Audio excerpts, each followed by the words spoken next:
perkenalkan, saya Liza Fikri, mahasiswa PBSIA. Pada kesempatan kali ini, saya akan membahas tentang lingkungan pendidikan dalam kehidupan nyata.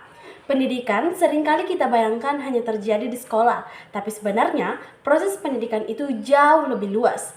Pendidikan berlangsung sepanjang hayat dan bisa terjadi di mana saja, di rumah, di sekolah, maupun di lingkungan masyarakat.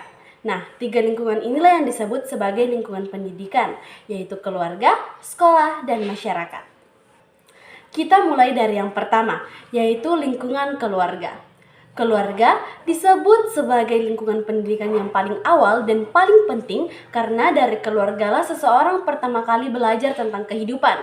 Sejak kecil, anak belajar nilai-nilai dasar seperti sopan santun, kasih sayang, kejujuran, dan tanggung jawab dari orang tuanya. Misalnya ketika orang tua mencontohkan perilaku disiplin, bangun pagi, bekerja keras, dan menghargai waktu, secara tidak langsung anak juga akan meniru kebiasaan itu. Artinya, keluarga bukan hanya sekedar tempat tinggal, tetapi juga tempat terbentuknya karakter dan kepribadian seorang anak. Selanjutnya, lingkungan pendidikan yang kedua adalah sekolah. Sekolah berperan sebagai lembaga pendidikan formal yang membantu anak mengembangkan kemampuan intelektual, emosional, dan sosialnya. Di sekolah, anak belajar banyak hal, bukan hanya ilmu pengetahuan, tapi juga bagaimana berinteraksi, bekerja sama, dan menghargai perbedaan. Guru menjadi sosok penting di sini karena guru bukan hanya mengajar, tapi juga mendidik dan menjadi teladan.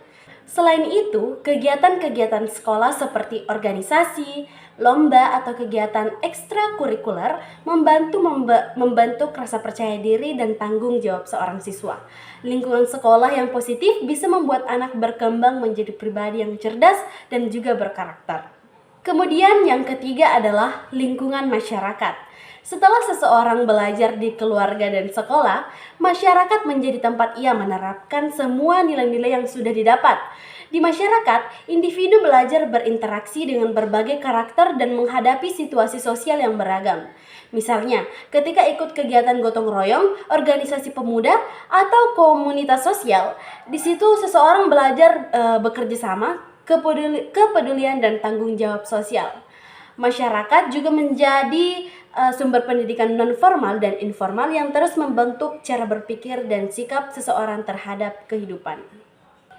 Dari ketiga lingkungan tersebut, bisa kita simpulkan bahwa pendidikan tidak hanya terbatas di ruang kelas. Dari ketiga lingkungan tersebut, kita bisa simpulkan bahwa pendidikan tidak hanya terbatas di ruang kelas. Tapi keluarga sosial dan masyarakat memiliki peran yang sama-sama penting dalam membentuk kepribadian dan karakter manusia. Ketiganya saling melengkapi dan berkesinambungan dalam proses pendidikan sepanjang hayat. Oleh karena itu, penting bagi kita untuk menciptakan lingkungan pendidikan yang positif baik di rumah, di sekolah, maupun di masyarakat, agar nilai-nilai yang baik bisa tumbuh dan berkembang dalam diri setiap individu. Baik, sekian dari saya. Terima kasih. Wassalamualaikum warahmatullahi wabarakatuh.